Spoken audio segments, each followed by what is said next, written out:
కర్ణాటక ప్రభుత్వం ఒక సంచలన నిర్ణయం తీసుకొని మళ్ళా వెనక్కి తగ్గింది. ఆ సంచలన నిర్ణయం ఏమిటంటే కన్నడ నాట లోకల్ రచ్చ ఏంటంటే ప్రైవేట్ ఉద్యోగాల్లో స్థానికులకు రిజర్వేషన్ బిల్లుకు కర్ణాటక మంత్రిమండలి ఆమోదం.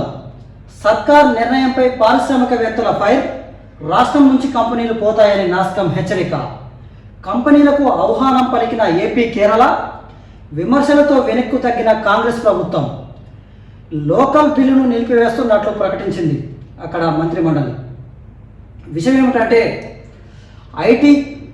ఐటీఎస్ పరిశ్రమలు, కర్మాగారాలు ఇలా అన్ని రకాల ప్రైవేట్ సంస్థలను ఉద్యోగాల్లో స్థానికులకు రిజర్వేషన్ కల్పించాలంటూ కర్ణాటక కాంగ్రెస్ ప్రభుత్వం తీసుకున్న నిర్ణయం తీవ్ర కలకలం రేపుతున్నది.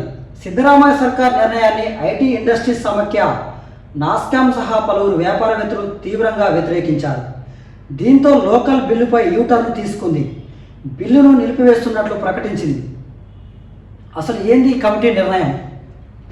అయితే ప్రైవేట్ ఉద్యోగాల కల్పనలో స్థానికులకు అంటే అక్కడ కన్నడ వాసులకు 75% రిజర్వేషన్ కల్పించే దిశగా ఆ బిల్లును తీసుకురావాలని చెప్పేసి అక్కడ ఉన్న మంత్రిమండలి నిర్ణయం తీసుకుంది.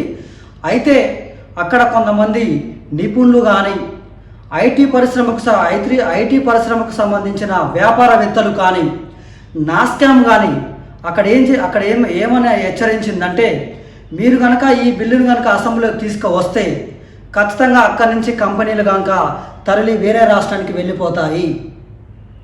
మీరు తీసుకున్న బిల్లు కనుక ఇతర రాష్ట్రాలు కూడా తీసుకుంటే ఇతర రాష్ట్రాల్లో నివసించే కన్నడ వాసులు కూడా ఇక్కడికి రావాల్సిన పరిస్థితి ఏర్పడుతుంది. అప్పుడు నైపుణ్యం ఉన్న అభ్యర్థులు మేము ఆ ఐటీ పరిశ్రమలోకి రారు. ఇదెక్కడ బిల్లు అని చెప్పేసి అక్కడ ఉన్న వ్యాపారవేత్తలు వాపోతూ ఉన్నారు. అయితే కర్ణాటకలోని అన్ని ప్రైవేట్ కంపెనీల్లోని ఉద్యోగాల్లో స్థానికులకు 100% రిజర్వేషన్ కల్పించేందుకు వీలు కల్పించే బిల్లుకు సోమవారం రాష్ట్ర కేబినెట్ ఆమోదం తెలిపింది. ఈ మేరకు సిద్ధరామయ్య శుక్రవారం ఎక్స్ వేదికగా వెల్లడించారు. రాష్ట్రంలోని అన్ని ప్రైవేట్ పరిశ్రమలు సిడి గ్రేడ్ పోస్టులకు సంబంధించి 100% కన్నడికులనే నియమించేలా వీలు కల్పించే బిల్లుకు కేబినెట్ ఆమోదం తెలిపిందని సీఎం పేర్కొన్నారు. అయితే ఈ నిర్ణయంపై పారిశ్రామిక వర్గాల నుంచి తీవ్ర నిరసనలు వ్యక్తమైంది. ఈ క్రమంలో తన పోస్టును తొలగించిన సిద్ధరామయ్య ప్రైవేటు సంస్థల్లో నాన్ మేనేజ్మెంట్ పోస్టుల్లో 70%, మేనేజ్మెంట్ పోస్టుల్లో 50% పోస్టులు మాత్రమే కన్నడ వాసులకు కేటాయించాలని తాము నిర్ణయించినట్లు వెల్లడించారు. కర్ణాటకలో పుట్టిన వారు 15 ఏళ్లుగా రాష్ట్రంలో నివసిస్తున్న వారిని స్థానికులుగా గుర్తిస్తారు. కన్నడ భాషలో మాట్లాడుతూ రాయగలిగినప్పటికీ సెకండరీ స్కూల్ సర్టిఫికేట్ కనుక లేకపోతే రాష్ట్ర నోడల్ ఏజెన్సీ నిర్వహించే అర్హత పరీక్షలో నెగ్గిన వారిని స్థానిక అభ్యర్థిగా పరిగణించినట్టు బిల్లులో పేర్కొన్నారు. బగ్గుమన్న పారిశ్రామికవేత్తలు.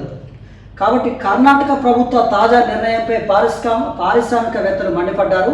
ఇలాంటి అసంబద్ధత నిర్ణయాలతో రాష్ట్రం నుంచి కంపెనీలు మరో చోటుకు తరలి వెళ్ళిపోతాయని, కొత్తగా వచ్చే పెట్టుబడులు కూడా ఈ నిర్ణయం అడ్డంకిగా మారుతుంది. ఇన్ఫోసిస్ మాజీ సిఎఫ్ఓ మోహన్ దాస్ పాయల్ విమర్శించారు. ఇలాంటి పాసిస్ నిర్ణయాలు తీసుకోవటం కంటే స్థానిక యువత నైపుణ్యాలను మెరుగుపరిచేందుకు దృష్టి సారిస్తే ప్రయోజనం ఉంటుందని ప్రభుత్వానికి చురకలు అందించారు. అయితే అధిక నైపుణ్యం ఉన్న సిబ్బందిని నియామకాల విషయంలో ఈ బిల్లు నుంచి మినహాయింపులు లేకపోతే కష్టమని Biocon limited executive chairperson Kiran Majumdar కూడా అభిప్రాయపడ్డారు.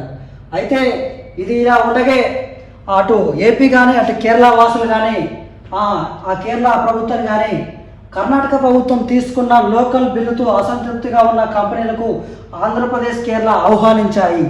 విశాఖలో కంపెనీలు ఏర్పాటు చేయాలని ఏపీ మంత్రి నారా లోకేష్ ఎక్స్ ద్వారా ఆహ్వానించారు. మరోవైపు కేరళ పరిశ్రమ శాఖ మంత్రి రాజీవ్ సైతం కేరళ కాలింగ్ అంటూ ఆ యాస్టాగ్తో పరిశ్రమలు తమ రాష్ట్రానికి రావాల్సిందిగా ఆహ్వానం పలికారు.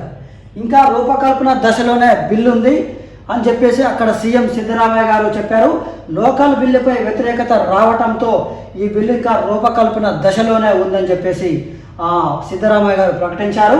ఈ బిల్లు వచ్చే కేబినెట్ సమావేశంలో సమగ్రంగా చర్చించి తుది నిర్ణయం తీసుకుంటామని ఎక్స్ ద్వారా వెల్లడించారు. కాబట్టి అక్కడ తీసుకువచ్చిన ఈ ప్రైవేట్ రిజర్వేషన్ బిల్ అనేది ఈ ప్రైవేట్ ఉద్యోగాల్లో స్థానికులకు రిజర్వేషన్ బిల్ అనేది వెనక్కి తీసుకుంటా ఉన్నాం. కాబట్టి ఇది జరగబోయే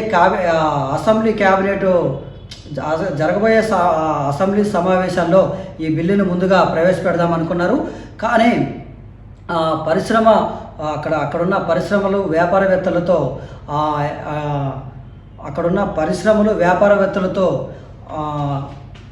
తీవ్ర ఆందోళన వస్తున్న నేపథ్యంలో వెనక్కి తీసుకుంటాం ఈ బిల్లుని. క్యాబినెట్ మళ్ళా చర్చించి ఈ బిల్లుపై ఎలాంటి వివరణ ఇవ్వబోతారు అనేది మనం చూద్దాం.